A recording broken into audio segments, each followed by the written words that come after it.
Welcome back, adventurers, to another Monster Monday, the show where I show off some of my homebrew creatures. Today, we're taking a look at some vampiric beasties that go bump in the night. The vampiric batling and its bigger brother, the giant vampiric batling. Both are part of the small little book of Gothic-themed homebrew content that I'm working on right now. So, stay tuned for more of that. Before we dive into the video proper, I do have a small favor to ask. If you enjoy the content that I am creating here on the channel, please consider subscribing. It does truly help a small channel like mine. Now, let's get back into the video.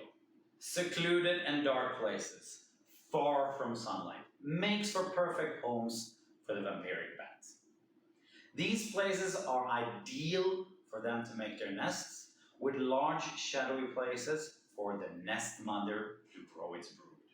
During the twilight hours and nighttime, they do come out to hunt.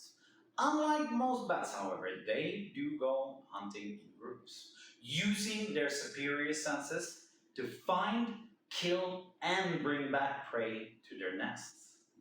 Many say that the presence of vampiric bats is a sure sign of a curse or a malevolent presence in that area. That something sinister lurks close by.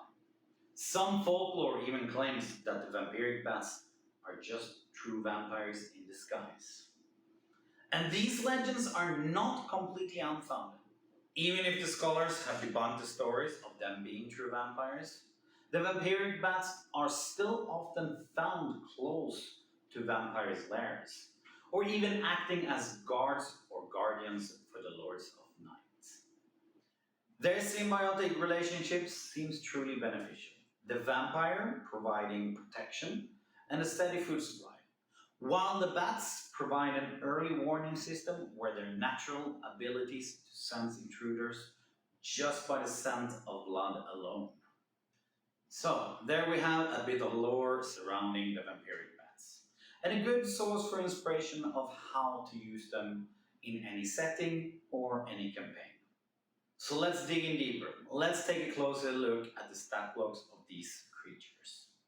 The giant batling is a medium-sized CR1 half beast with a natural AC of 13 and 26 hit points. Its little brother is a tiny CR1/4 beast with 12 AC and 15 hit points. Both of them are very slow on the ground and much quicker in the air, of course.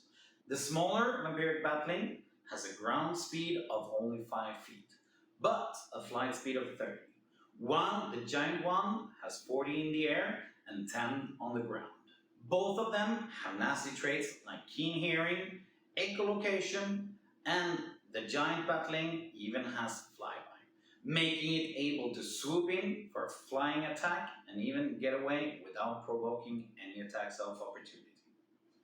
However, their signature trait is their blood scent ability. This functions almost like thermal vision, but instead of heat, the bat can track and sense blood in any living creature, even if they are not visible, giving them advantage on any perception and survival checks related to detecting and tracking the presence of all living creatures. The tiny batling can do this up to 60 feet away, while the giant batling can do so up to 100 feet away. When we take a look at their attacks, neither of these creatures has any form of multi-attack, and they only have their bite.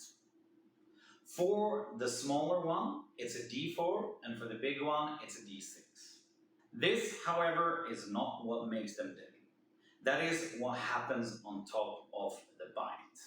A creature bitten must make a Constitution saving throw of DC 10 and 12 respectively.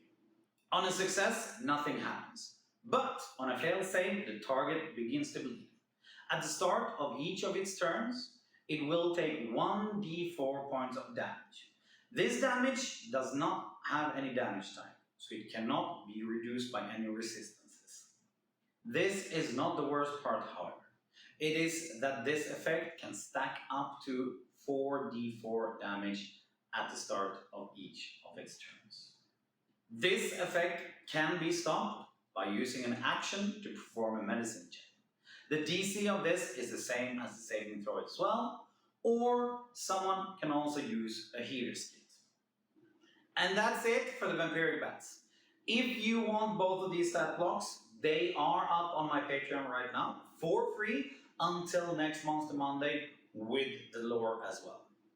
If you want to support the channel, please consider becoming a paying Patreon, where you will get access to more content with stylized PDFs of all the creatures I create.